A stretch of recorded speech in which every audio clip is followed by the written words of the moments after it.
Hey everyone, and welcome to today's Explainer. We're diving into something really massive today, a fascinating, absolute structural shift in our media ecology. We are actively living through this massive transition right now, moving away from a world completely dominated by corporate monopolies and stepping into this highly digital, highly participatory landscape. It's a fundamental change in how we get our news, who actually gets to tell the stories, and what that all ultimately means for society at large. So here is our roadmap for today. We're going to hit 5 key areas.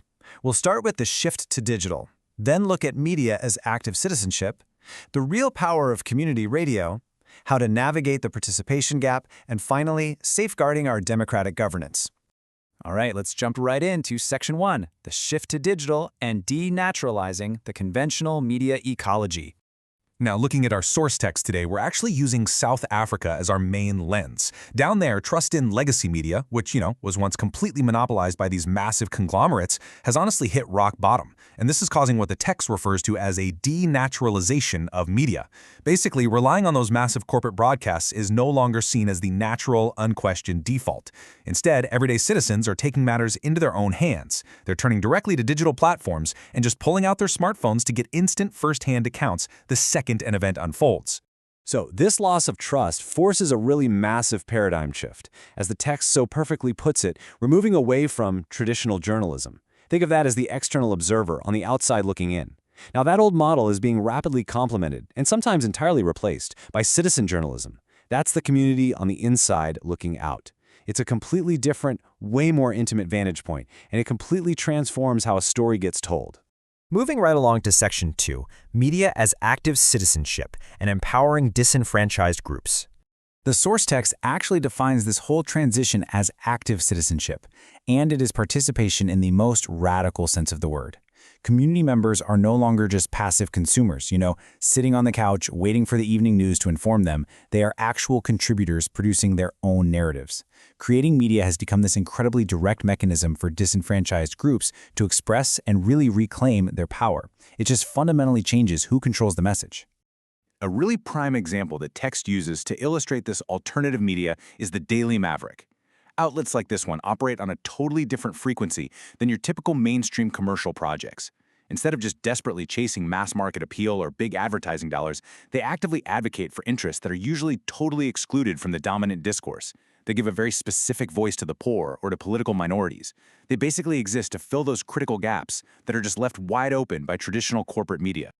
Which brings us to Section 3, the power of community radio, a vital structural layer for democratic accountability.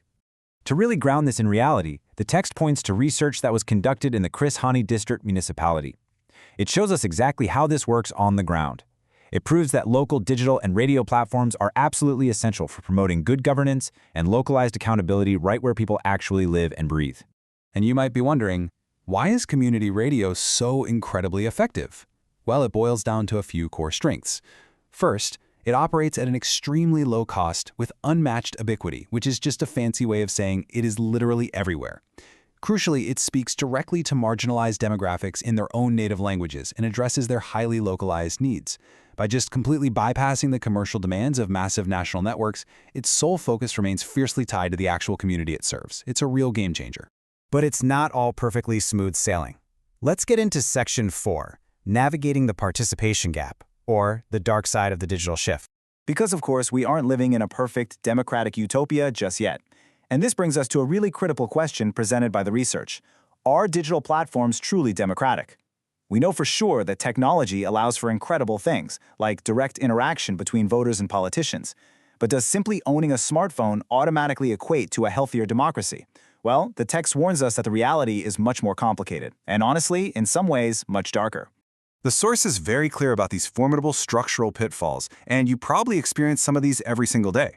First up is the participation gap. Because not everyone actually has equal digital access, a whole lot of voices are still being totally silenced. Then you've got the social media algorithms. They actively trap us in these echo chambers and filter bubbles, which just reinforces extreme polarization. And perhaps most dangerously of all, as those traditional revenue models completely collapse, the funding for vital, in-depth investigative reporting is drying up exactly when we need it the most. So, what do we do about it? Section 5. Safeguarding democratic governance through multi-stakeholder solutions. How do we actually fix this? The text argues that to safeguard our democratic governance going forward, South Africa, and truly any modern democracy facing these exact same issues, has to pursue a multi-stakeholder approach. It essentially requires two big things working together in tandem. First, enacting strong, unshakable legal protections for press freedom. And second, simultaneously providing tangible economic support to fund public interest journalism, so we can finally replace those broken revenue models we were just talking about. I want to leave you with one final, provocative thought to really chew on long after this explainer ends.